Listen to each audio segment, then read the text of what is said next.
Chapter 23. Oh, more or less. I fancy my smile was pale. Not absolutely. We shouldn't like that, I went on. No, I suppose we shouldn't. Of course we have the others. We have the others. We have indeed the others, I concurred. Yet even though we have them, he returned, still with his hands in his pockets and planted there in front of me, they don't much count, do they? I made the best of it, but I felt wan. It depends on what you call much. Yes, with all accommodation, everything depends. On this, however, he faced to the window again and presently reached it with his vague, restless, cogitating step. He remained there a while, with his forehead against the glass, in contemplation of the stupid shrubs I knew and the dull things of November. And always my hypocrisy of, quote, work, end quote, behind which, now, I gained the sofa, steadying myself with it there, as I had repeatedly done at those moments of torment that I have described as the moments of my knowing the children to be given to something from which I was barred. I sufficiently obeyed my habit of being prepared for the worst. But an extraordinary impression dropped on me as I extracted a meaning from the boy's embarrassed back, none other than the impression that I was not barred now. This inference grew in a few minutes to sharp intensity and seemed bound up with the direct perception that it was positively he who was. The frames and squares of the great window were a kind of image for him, a kind of failure. I felt that I saw him, at any rate, shut in or shut out. He was admirable, but not comfortable. I took it in with a throb of hope. Wasn't he looking through the haunted pane for something he couldn't see? And wasn't it the first time in the whole business that he had known such a lapse? The very first. I found it a splendid portent. It made him anxious, though he watched himself. He had been anxious all day, and even while in his usual sweet little manner he sat at the table, had indeed all his small, strange genius to give it a gloss. When he at last was turned round to meet me, it was almost as if this genius had succumbed. Well, I think I'm glad Bly agrees with me. You would certainly seem to have seen, these 24 hours, a good deal more of it than for some time before. I hope, I went on bravely, that you've been enjoying yourself. Oh, yes, I've been ever so far, all around about, miles and miles away. I've never been so free. He had really a manner of his own, and I could only try to keep up with him. Well, do you like it? He stood there, smiling. Then at last, he put into 2 words, Do you? More discrimination than I had ever heard 2 words contain. Before I had time to deal with that, however, he continued, as if with the sense that this was an impertinence to be softened. Nothing could be more charming than the way you take it, for of course, if we're alone together now, it's you that are alone most. But I hope, he threw in, you don't particularly mind. Having to do with you, I asked, my dear child, how can I help minding, though I've renounced all claim to your company? You're so beyond me. I at least greatly enjoy it. What else should I stay on for? He looked at me more directly, and the expression of his face, graver now, struck me as the most beautiful I had ever found it in. You stay on just for that? Certainly. I say, as your friend, and from the tremendous interest I take in you till something can be done for you that may be more worth your while. That needn't surprise you. My voice trembled, so that I felt it impossible to suppress the shake. Don't you remember how I told you? When I came and sat on your bed the night of the storm, That there was nothing in the world I wouldn't do for you? Yes, yes! He, on his side, more and more visibly nervous, had a tone to master. But he was so much more successful than I that, laughing out through his gravity, he could pretend we were pleasantly jesting. Only that, I think, was to get me to do something for you. I was partly to get you to do something, I conceded, but you know you didn't do it. Oh, yes, he said with the brightest superficial eagerness. You wanted me to tell you something. That's it. Out, straight out. What you have on your mind, you know. Ah, then, is that what you stayed over for? He spoke with a gaiety through which I could still catch the fondest little quiver of resentful passion, but I can't begin to express the effect upon me of an implication of surrender even so faint. It was as if what I had yearned for had come at last to astonish me. Well, yes, I may as well make a clean breast of it. It was precisely for that. He waited so long that I supposed it for the purpose of repudiating the assumption on which my action had been founded. But what he finally said was, Do you mean now? Here? There couldn't be a better place or time. He looked round him uneasily, and I had the queer impression of the very first symptom I had seen in him of the approach of immediate fear. It was as if he were suddenly afraid of me, which struck me indeed as perhaps the best thing to make him. Yet in the very pang of the effort I felt it vain to try sternness, and I heard myself, the next instant so gentle, be almost grotesque. You want so to go out again? Awfully, he smiled at me heroically, and the touching little bravery of it was enhanced by his actually flushing with pain. He had picked up his hat, which he had brought in, and stood twirling it in a way that gave me, even as I was just nearly reaching port, a perverse horror of what I was doing. To do it in any way was an act of violence, for what did it consist of but the obtrusion of the idea of grossness and guilt on a small helpless creature who had been for me a revelation of the possibilities of beautiful intercourse? Wasn't it base to create for a being so exquisite a mere alien awkwardness? I suppose I now read into our situation a clearness it couldn't have had at the time, for I seemed to see our poor eyes already lighted with some spark of a prevision of the anguish that was to come. So we circled about, with terrors and scruples, like fighters not daring to close. But it was for each other we feared that kept us a little longer suspended and unbruised. I'll tell you everything, Miles said. I'll tell you anything you like. You'll stay on with me, and we both shall be all right, and I will tell you. I will, but not now. Why not now? My insistence turned him from me, and kept him once more at his window in a silence during which, between us, you might have heard a pin drop. Then he was before me again, with the air of a person for whom, outside, someone who had frankly to be reckoned with was waiting. I have to see Luke. I had not yet reduced him to quite so vulgar a lie, and I felt proportionately ashamed. But horrible as it was, his lies made up my truth. I achieved thoughtfully a few loops of my knitting. Well then, go to Luke, and I'll wait for what you promise. Only in return for that, satisfy before you leave me one very much smaller request. He looked as if he felt he had succeeded enough to be able still a little to bargain. Very much smaller? Yes, a mere fraction of the whole. Tell me. Oh, my work preoccupied me, and I was offhand. If yesterday afternoon from the table in the hall you took, you know, my letter.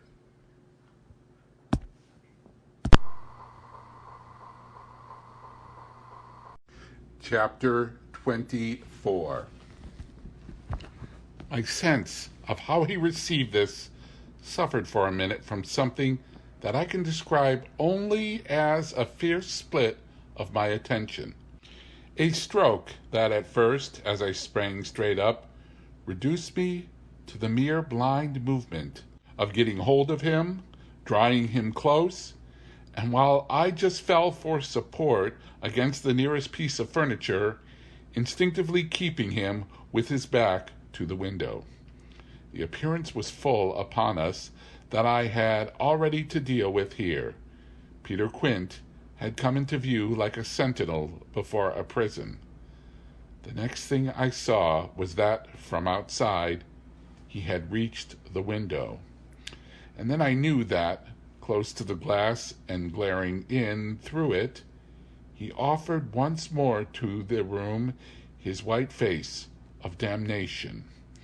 It represents but grossly what took place within me at the sight, to say that on the second my decision was made. Yet I believe that no woman so overwhelmed ever in so short a time recovered her grasp of the act.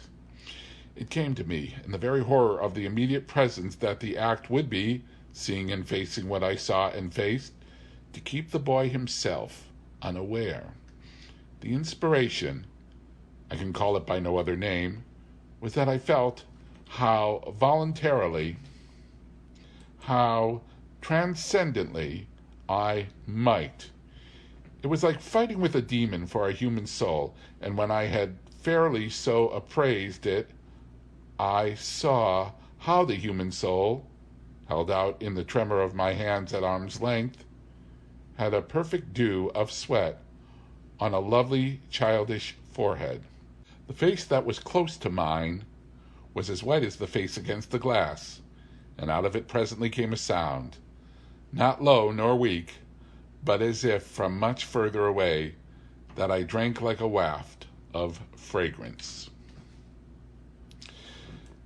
Yes, I took it. At this, with a moan of joy, I unfolded. I drew him close. And while I held him to my breast, where I can feel in the sudden fever of his little body the tremendous pulse of his little heart, I kept my eyes on the thing at the window and saw it move and shift its posture. I have likened it to a sentinel, but its slow wheel for a moment was rather the prowl of a baffled beast. My present quickened courage, however, was such that, not too much to let it through, I had to shade, as it were, my flame. Meanwhile, the glare of the face was again at the window, the scoundrel fixed, as if to watch and wait. It was a very confidence that I might now defy him, as well as the positive certitude, by this time, of the child's unconsciousness, that made me go on. What did you take it for? To see what you said about me. You opened the letter? I opened it. My eyes were now, as I held him off a little again, on Miles's own face, in which the collapse of mockery showed me how complete was the ravage of uneasiness. What was prodigious was that at last, by my success, his sense was sealed, and his communication stopped. He knew that he was in presence, but knew not of what, and knew still less that I also was, and that I did know. And what did this strain of trouble matter when my eyes went back to the window, only to see that the air was clear again, and, by my personal triumph, the influence quenched? There was nothing there. I felt that the cause was mine, and that I surely got all. And you found nothing, I let my elation out. He gave the most mournful, thoughtful little headshake. Nothing, nothing, nothing, I almost shouted in my joy. Nothing, nothing, he sadly repeated. I kissed his forehead. It was drenched. So what have you done with it? I burnt it. Burnt it? It was now or never. Is that what you did at school? Oh, what this brought up. At school? Did you take letters or other things? Other things? He appeared now to be thinking of something far off, and that reached him only through the pressure of his anxiety. Yet it did reach him. Did I steal? I felt myself redden to the roots of my hair, as well as wonder if it were more strange to put to a gentleman such a question, or to see him take it with allowances that gave the very distance of his fall in the world. Was it for that you mightn't go back? The only thing he felt was rather a dreary little surprise. Did you know I mightn't go back? I know everything. He gave me the longest and strangest look. Everything? Everything. Therefore, did you? But I couldn't say it again. Miles could, very simply. No, I didn't steal. My hands must have shown him I believed him utterly, yet my hands, but it was for pure tenderness, shook him as if to ask him why, if it was all for nothing, he had condemned me to months of torment. What then did you do? He looked in vague pain all around the top of the room and drew his breath 2 or 3 times over, as if with difficulty. He might have been standing at the bottom of the sea, raising his eyes to some faint green twilight. Well, I said things, only that. They thought it was enough to turn you out for. Never truly had a person, quote, turned out, quote, shown so little to explain it as this little person. He appeared to weigh my question, but in a manner quite detached and almost helpless. I suppose I oughtn't. But to whom did you say them? He evidently tried to remember, but it dropped. He had lost it. I don't know. He almost smiled at me in the desolation of his surrender, which was indeed practically by this time so complete that I ought to have left it there. But I was infatuated. I was blind with victory, though even then the very effect that was to have brought him so much nearer was already that of added separation. Was it to everyone? I asked. No, it was only to, but he gave a sick little head shake. I don't remember their names. Were they then so many? No, only a few, those I liked. Those he liked. They seemed to float not into clearness, but into darker obscure. And within a minute there had come to me, out of my very pity, the appalling alarm of his being perhaps innocent. It was for the instant confounding and bottomless, as if he were innocent. What then on earth was I? Paralyzed while it lasted by the mere brush of the question. I let him go a little, so that, with a deep-drawn sigh, he turned away from me again, which he faced toward the clear window. I suffered, feeling that I had nothing now there to keep him from. And did they repeat what you said? I went on after a moment. He was soon at some distance from me, still breathing hard and again with the air, though now without anger for it, of being confined against his will. Once more, as he had done before, he looked up at the dim day as if, of what had hitherto sustained him, nothing was left but an unspeakable anxiety. Oh, yes, he nevertheless replied. They must have repeated them. To those they liked, he added. There was somehow less of it than I had expected. But I turned it over. And those things came round. To the masters? Oh, yes, he answered very simply. But I didn't know they'd tell. The masters? They didn't. They've never told. That's why I ask you. He turned to me again, his beautiful little fevered face. Yes, it was too bad. Too bad? What I suppose I sometimes said, to write home. I can't name the exquisite pathos of the contradiction given to such a speech by such a speaker. I only know that the next instant I heard myself throw off with homely force, "Stuff and nonsense!" But the next after that I must have sounded stern enough. What were these things? My sternness was all for his judge, his executioner. Yet it made him avert himself again, and that moment made me, with a single bound and an irrepressible cry, spring straight upon him. For there again, against the glass, as if to blight his confession and stay his answer, was the hideous author of our woe, the white face of damnation. I felt a sick swim at the drop of my victory and all the return of my battle, so that the wildness of my veritable leap only served as a great betrayal. I saw him, from the midst of my act, meet it with divination, and on the perception that even now he only guessed, and that the window was still in his own eyes free, I let the impulse flame up to convert the climax of his dismay into the very proof of his liberation. "No more, no more, no more!" I shrieked, as I tried to press him against me to my visitant. "Is she here?" Miles panted as he caught, with his sealed eyes, the direction of my words. Then, as his strange, quote, she, end quote, staggered me, and, with a gasp, I echoed it. "Miss Jessel! Miss Jessel!" He, with a sudden fury, gave me back. I seized, stupefied, his supposition, some sequel to what he had done to Flora, but this made me only want to show him that it was better still than that. "It's not Miss Jessel, but it's at the window, straight before us. It's there, the coward horror, there for the last time."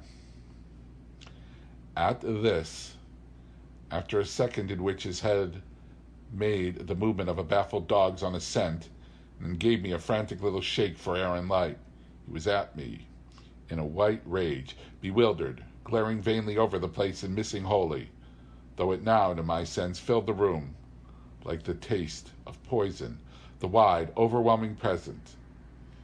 "Isn't he?"